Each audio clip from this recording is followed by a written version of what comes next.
1888 оны 8 сарын 31-ний өглөөний 3 цаг 40 минут. Баасан гарагийн амар тайван өглөө. Тодорхойлбол Box Row хэмээх гудамж. Одоогоор бол Dorward Street. Роберт Паул гэдэг жолооч нэг эрэгтэй гудамжны цаанаас дуудахыг сонсоод яваад очив. Тэрээр дуудсан газарт очтол түүний нүд хальтрам аимшигт зураглал тэр олж харжээ.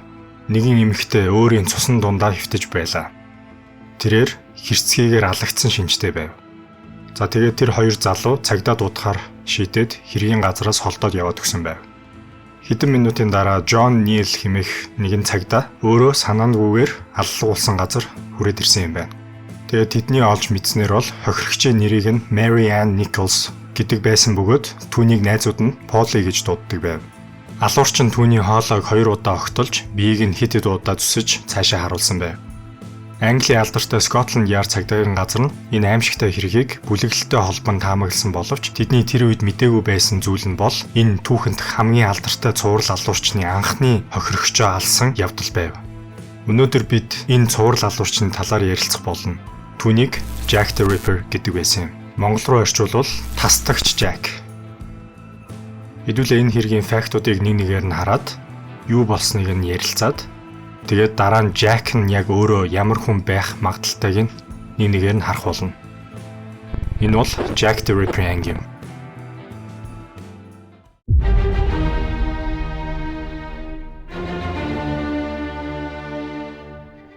Эхлэхийн өмнө энэхүү видеонд лайк дарж миний channel subscribe болсноор дараагийн ангиудыг алдахгүй байхыг анхаарна. Эдгээр видеонуудын хоолойг бичих, edit хийх надад хэдэн 7 хоногийн хугацаа шаарддаг гэдгийг анхаараарай. Хэрвээ би жижиг сайжиг алдаа энэ тэнд гаргасан байвал надад комментэн дээр бичээд хэлээд өгөөрэй. Баярлалаа.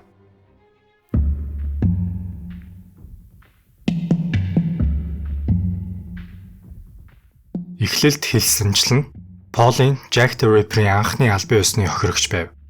Scotland Yard-ын цагдаа нар Jack the Ripper-ийг нийт 5 эмэгтэйгийн амь насыг авч хүнөөсөн гэж үздэг юм байна. Эдгээр 5 хохирогчоос гадна Ripper нь өөр 5 эмэгтэйг алсан байж магадгүй гэж ярьдаг байжээ. Гэхдээ энэ хэсэг дээр албан ёсны 5 хохирогчийн талаар би ярих болно. Эхний хохирогч Полигийн цогцыг морг руу авчирхад тэд алуурч нь энэ эмэгтэй хэвлийн хэсэгт нарийн огтлол хийсэн нь анатоми мэдлэгтэй байсныг нь харуулж байна гэж таамагласан юм байна. Хохирогч маань нийт 6 хүүхэдтэй байсан бөгөөд 43 настайдаа амиа алджээ. Тэгвэл Полигийн биеийг олсноос хэдэн өдрийн дараа 9 сарын 8-нд өглөөний 6 цагт John Davis хэмээх нэг хүн өөрийн хойд хашаандаа нэгэн үхсэн эмэгтэйг бас олсон юм байна. Цагдаа болон эмч нар ирсний дараа доктор George Phillips хэмээх эмч хохирогчийн бие маш зэрлэгээр хөнөөсөн байна гэж мэдэгджээ. Тэр эмэгтэй дотор гидсийг нь биеэс нь гаргаж тавьсан байдалтай байв. Philip нь мөн энэ алуурч нь анатоми мэдлэгтэй байсан гэж үзсэн юм байна. Энэ хоёр дахь хохирогчийн нэрийг нь Annie Chapman гэдэг байв. Тэрээр 47 настай эмэгтэй 7 хүүхэдтэй байсан бөгөөд харамсалтай нь зөвхөн 2 нь л түүнийг биеийг олдох үед амьд байсан юм байна. Гэхдээ энэ эмэгтэй хандлага нь дараагийн үйл явцтай харьцуулахад юу ч биш байв. Учир нь 22 оногийн дараа 9 сарын 30-нд Морт тэрэгний жолооч Louis Demschutz шөнийн 1 цаг орчимд нэг хажуу гудамжинд өөр нэг амиа алдсан эмэгтэйг олжээ. Түүний хоолойг бас зүссэн байв. Мөн тэрээр өөрийн цусандаа хөвтөж байсан гэжээ. Гэвч аимшигтай нь тэр өрөө тэр эмэгтэйг олсон газраас бараг 1 км-ийн зайд нэгэн цагдаа Edward Watkins гэх эрэгтэй 1 цаг 44 минутын орчимд өөр нэг амиа алдсан эмэгтэй цогцыг олсон юм байна. Тэр эмэгтэй дотор гидсийг бас хажууд нь гаргаж тавьсан байдалтай байжээ. Түүнчлэн хоёр хохирогч маань зөвхөн хэдхэн минутын өмнө алуулсан байдалтай тус олджээ. Эхний хохирогч нь Elizabeth Stride гэдэг 44 настай эмэгтэй байсан бөгөөд хүүхэд болон ойр дотны хамаатан садангүй байв. Өмнөх хохирогчтой адил тэрээр амьд гарахын тулд биеэ үнэлдэг байсан юм байна. Харин энэ шөнө амиа алдсан хоёр дахь хохирогч нь 46 настай Catherine Eddowes гэдэг нэртэй эмэгтэй байв. Тэрээр 5 хүүхэдтэй байсан бөгөөд Ripper-ийн 4 дахь албан ёсны хохирогч болжээ. Энэ өдрөөс 2 сар орчмын дараа нэгэн байр түрээслэгчийн туслах нь түрээсийн төлбөрөө төлөөгөө эмэгтэйг шалгахаар түрээсийн байрандаа яваад очжээ. Тэр залуу байр руу очиход хаалга нь хаалттай бас цойжтой байсан бөгөөд хэдэн минутын турш хаалгыг нүдэхэд хэн ч онгойлгоогүй юм байна.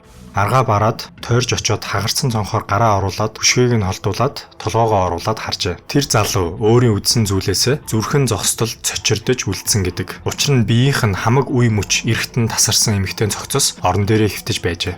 Хэдэн цагийн дараа ирээд үдсэн эмч нь хохирогчийг олон хэсэгт огтлогдсон, өмнөх хохирогчдоос илүү зовж шаналсан, магадгүй удаанаар үхсэн байх гэж тодорхойлжээ. Энэ эмэгтэй нэрийг Mary Jane Kelly гэдэг байсан юм байна. 20 орчим насны энэ эмэгтэй нь өмнөх 4-өөс хамаагүй залуухан байжээ. Энэ эмэгтэй нэр болон оршин сууж байсан хаягаас бусад ямар ч тодорхой мэдээлэл байгаагүй юм байна.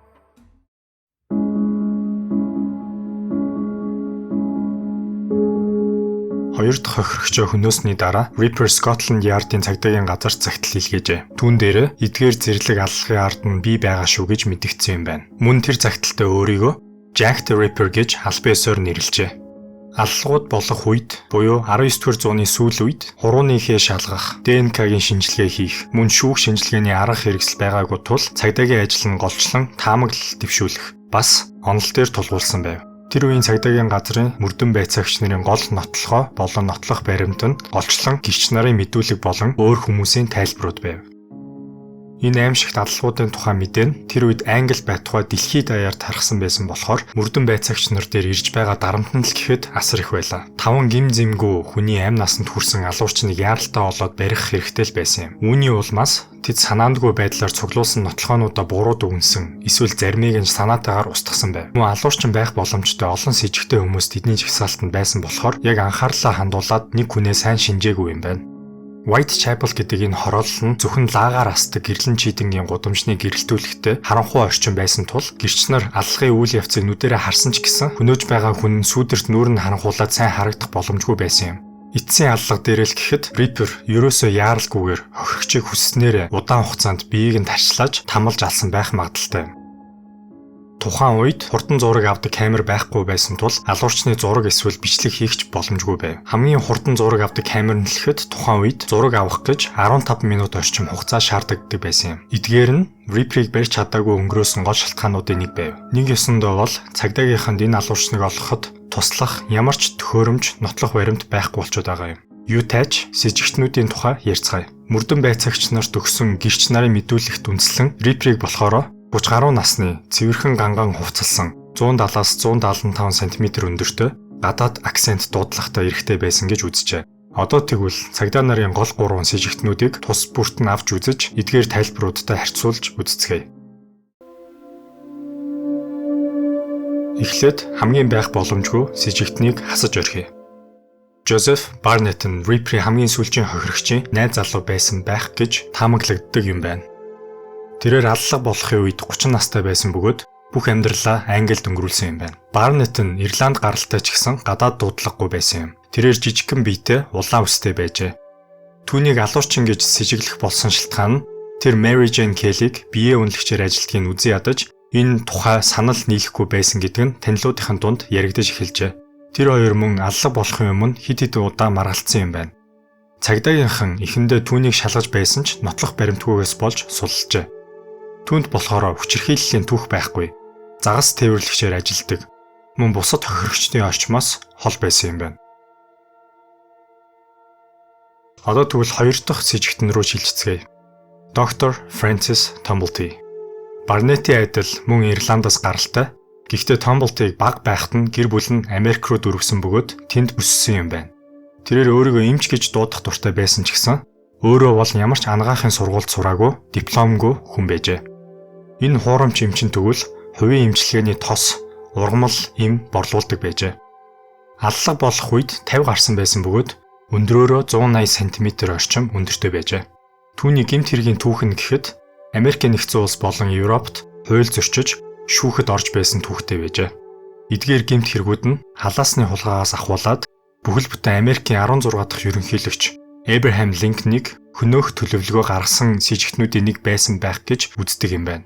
Түүний гэрт нь эмэгтэй хүний өндгөвчний цуглуулгатай байсан гэж хүмүүс ярьдаг байсан нь түүний аллагын номер 1 сэжигтэн болгосон. Түүнийг мөн Англид яг Ripper-ийн аллаг болж байх үед олон нийтийн ёс зүйгүй байдал гэсэн хэрэгээр баримжилсан бөгөөд тухайн үед энэ гомосексуал харилцааг илэрхийлдэг байлаа. Тэрээр цагдаа нар түүнийг сулсны дараа шууд Америк руу зугтсныг нь хүмүүс түүнийг Ripper-ийг байж магадгүй гэж сэжиглэж эхэлжээ. Гэвч Scotland Yard-ийн мөрдөн байцаагч нар Америкт түүнийг хайж олоод удаан хугацаагаар хянасны эцэст сонирхол нь буураад сул тавьж явуулсан гэдэг. Francis Tumblety хүчирхийллийн түүхтэй байсан бөгөөд хүний биеийн анатоми мэдлэгтэй байсан гэж хүмүүс ярьдаг байжээ. Энэ нь түүнийг сэжигтнээр авч үзэх боломжтой болгосон юм. Мөн амиа алдсан биеэ үнэлэгчдийн байр руу олон удаа очиж байсан бөгөөд аллах болох үед ойр хавар байсан юм байна. Түүний Америк акцент дуудлага нь англи хүмүүст гадаад дуудлага шиг сонсогдсон байж магадгүй юм. Тэрээр 1903 онд зүрхний шигдээсээр нас баржээ. Одоо тэгвэл эцэст нь хамгийн байж болох с жигтэн Aaron Kosminski. Польш гаралтай Aaron Kosminski нь Лондоны Whitechapel хороололд амьдардаг байжээ. Тэр 23 настай байсан гэж яригддаг байсан ч төрсөн он сар нь яг үндэ хинч тодорхойгүй байжээ. Тэрээр өсчин байсан бөгөөд хайчаар үс засах болон сахлын утгаар сахал авах тал дээр сайн ур чадвартай байжээ. Түүний өндөр нь 173 см орчим байсан. Бас Польш акцент дуудлагатай байж. Цагдаагийн мөрдөн байцаагч нар Kosminskig хамгийн магадaltaй с жигтэн байсан гэж үзжээ. Саяхан 2019 онд судлаачид Catherine Eddowes-ийн ойролцоо олдсон оролтоос ДНК-гийн шинжилгээ хийсэн бөгөөд энэ нь Kosminski-гийн хувийн зүйлээс авсан ДНК-тэй тохирч байсан нь тухайн үед маш том нийтлэл болсон юм.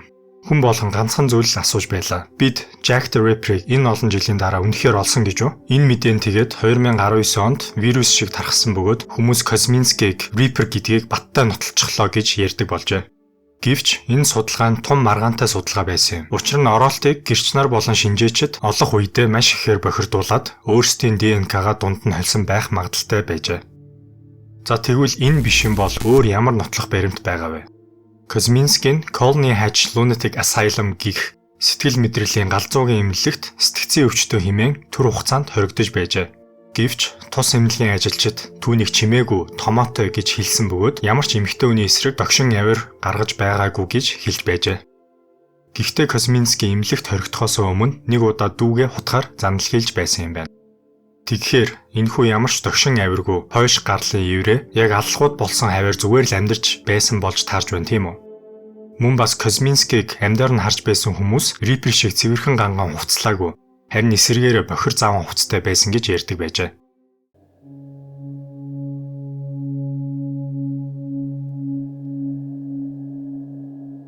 Алгууд болсноос хойш 130 гаруй жил одоогоор өнгөрсөн байна. Хэрвээ бид Ripper-ийг одоо шинжлэх ухаанаар дэвшилтэт технологиор олсон ч ямар ч шударга ёс хэрэгжүүлэх боломжгүй байгаад байна. Учир нь с жигтнүүд болон хохирогчдын гэр бүлүүд нь аль хэдийн одоо энэ дэлхий дээр байхгүй юм.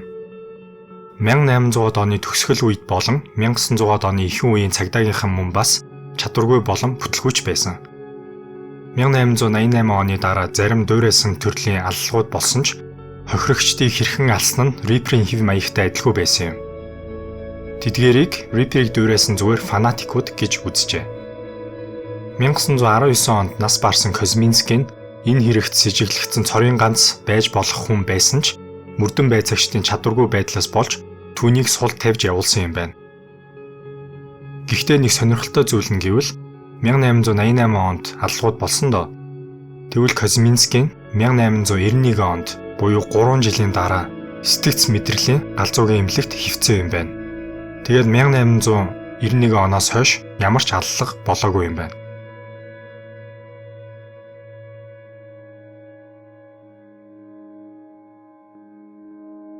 За үзсэнд баярлалаа. Энэ видео нь миний өмнөх видеонуудтай харьцуулахад жоохон хүн сэдвтэй байлаа. Учир нь одоо хүртэл хэн гэдэг нь тодорхойгүй энэ хэрэг нь Английн түүхэнтх хамгийн алдартай цуврал алуурчны хэрэг болцоод байгаа юм. Миний дараагийн бичлэг тэгвэл түүхэнтх хамгийн алдартай хүний талаар байх болно. Тэгвэл дараагийн бичлэгтээ уулзцгаая. Энэ бичлэгийг үзсэнд маш их баярлалаа.